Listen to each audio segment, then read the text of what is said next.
The Atlantic Wall was an extensive system of coastal defenses and fortifications built by Nazi Germany between 1942 and 1944 along the coast of continental Europe and Scandinavia as a defense against an anticipated Allied invasion of Nazi-occupied Europe from the United Kingdom during World War II.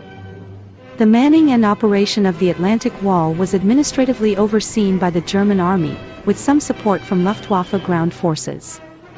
The Kriegsmarine maintained a separate coastal defense network, organized into a number of sea defense zones.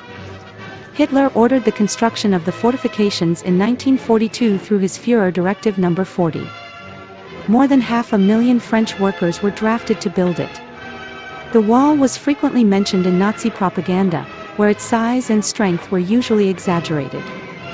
The fortifications included colossal coastal guns, batteries, mortars, and artillery, and thousands of artillery pieces were stationed in its defenses.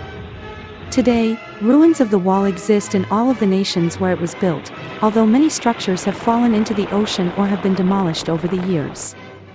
Prior to the Atlantic Wall decision, following a number of commando raids, on June 2, 1941 Adolf Hitler asked for maps of the Channel Islands.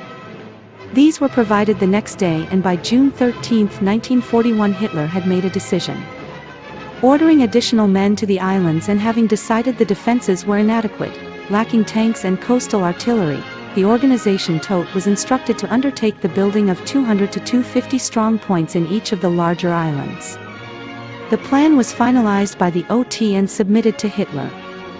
The original defense order was reinforced with a second dated October 20, 1941, following a Führer conference on October 18 to discuss the engineers' assessment of requirements. The permanent fortification of the Channel Islands was to make them into an impregnable fortress to be completed within 14 months. Land mines and anti-tank obstacles were planted on the beaches, and underwater obstacles and naval mines were placed in waters just offshore. Little known was that touch-sensitive mines were placed atop the beach obstacles.